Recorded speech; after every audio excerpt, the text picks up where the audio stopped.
know what to do with myself. I'm kind of excited about it. So, I'm on vacation, Christmas vacation.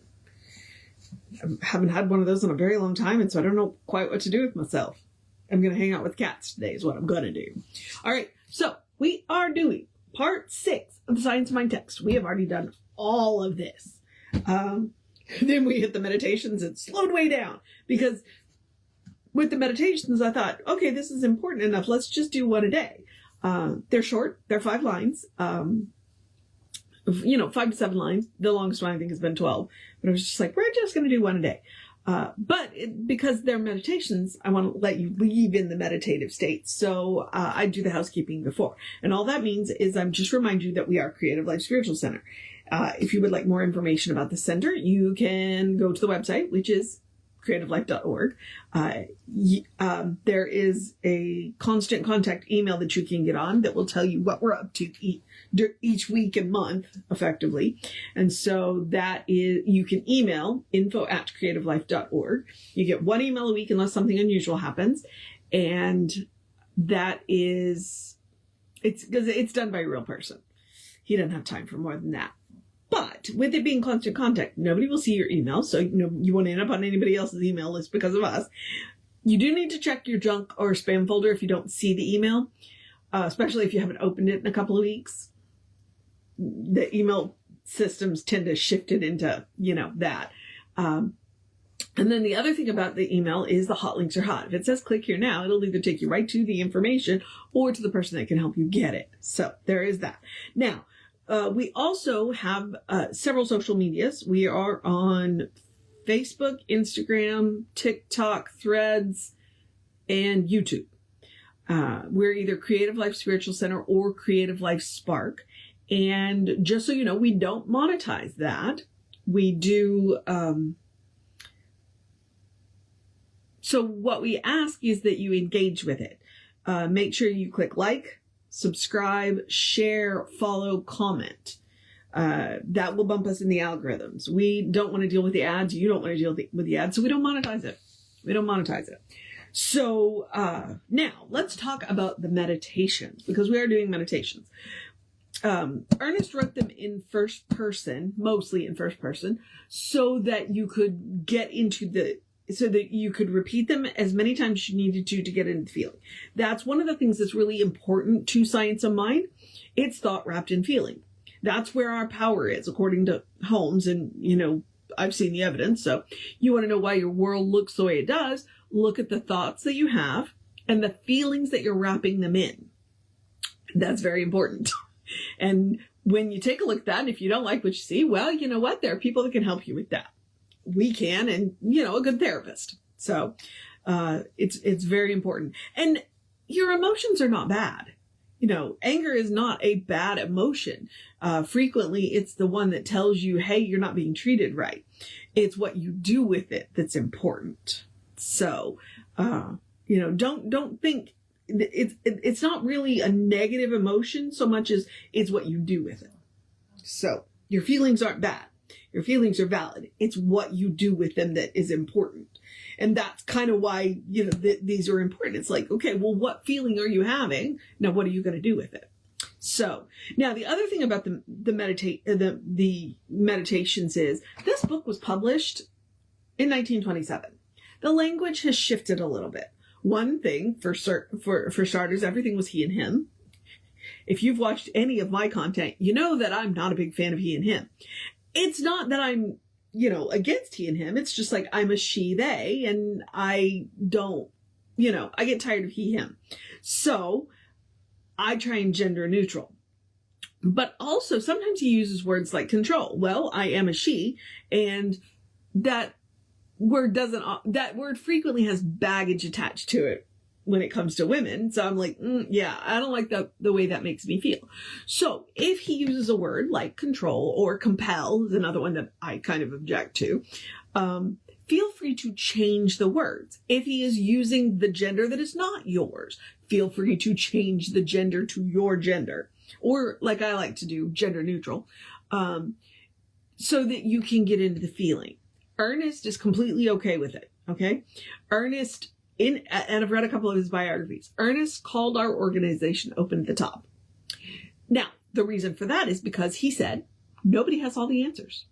That's why it's important that we talk to each other, because everybody's got a piece of the truth. Nobody's got the whole truth. So if we talk to each other, we'll probably get there in the end. Right? But that's why he called our organization open at the top. He said, there will be new questions. There will be new answers. There will be new inspirations. So feel free to rewrite his stuff. There's occasionally I'll run across one and I'm like, I think he wrote that one specifically so we could rewrite it, so that we could tailor the meditation to ourselves, to whatever it is that we're working on. Okay? So that's super important when you do these meditations. If you don't like the way it sounds, rewrite it. Rewrite it. Make it useful to you. That is a whole point of Science of Mind. It's like, hey, let us show you this really cool technique that we've noticed. And then you get to use it in a way that makes it your own. All right. That's just one of the neat things about Science of Mind. It's like, we looked at artists looked at the religions and went, hey, you know what? There's some cool stuff in here. Let's pull this out and let's focus on this. He absolutely adores Jesus, quotes him all the time. And what really got him started was that he noticed the way Jesus prayed. And he went, let's do that. So, it's pretty cool. Okay. Now, the other thing about doing these meditations, what we are going to do is we are going to take 2 deep breaths. We're going to take it in through the nose, out through the mouth. That is the most calming type of breathing according to science for the brain and the nervous system. So I figured it's the best one to get us into that, meditative state. So we're going to take the 2 deep breaths and then do the meditation. Take 2 more deep breaths, do the meditation again, take 2 more, and then I'm going to encourage you to have a great day. So, and today, sometimes the meditations are a little more metaphysical, and sometimes the meditations are more, specific.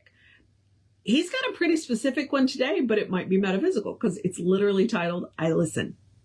So let's see what that's about. And you can watch the breathing work in real time because I talk a lot slower after I take those deep breaths. So let's take that nice deep breath.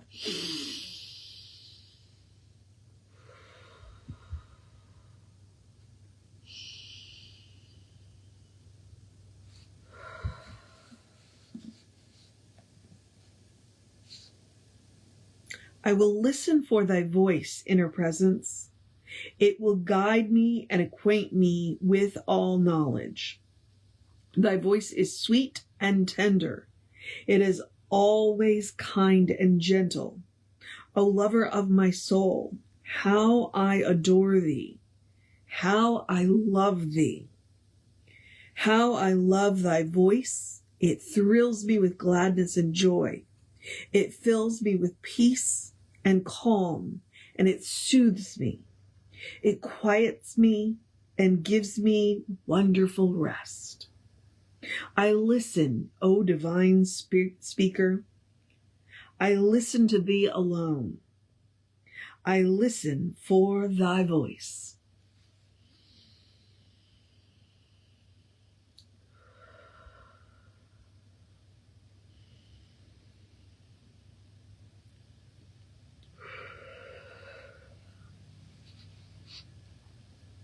I will listen for thy voice, inner presence.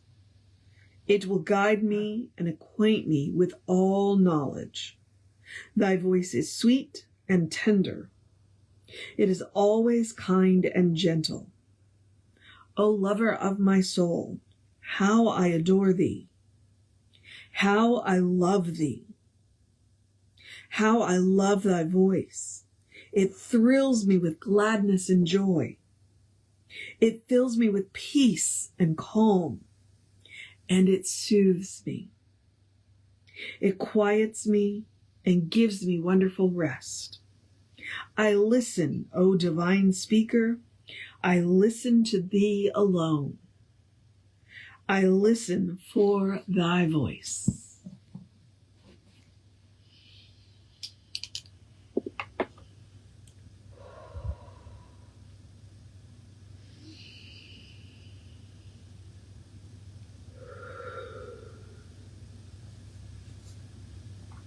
Now that was about that still small voice. That was about listening for the source of your own being. When you go to the universe and said, show me who I am, that's the voice you're listening for. That's and you can use that to, like, if you need a good night's sleep and you are looking for, like, you're working on a problem, that would be a good one to do right before you go to sleep. Because frequently when I would do things like that, I would dream up my answers. So that would be a really good one. Or like if you're stuck and you're working on a problem, that would be another really good one for that. So it's about signaling to yourself that you are open to the divine voice. That's what that one's about. That's a really good one. I like that one a lot. I'm about to mark it with my blue pen. So, all right. So now I'm going to encourage you to have a great day, a wondrous day, a fantastic day, a magical day, an enchanted day, a wonderful day, an awesome day, an amazing day. I said magical day. It's the holiday season.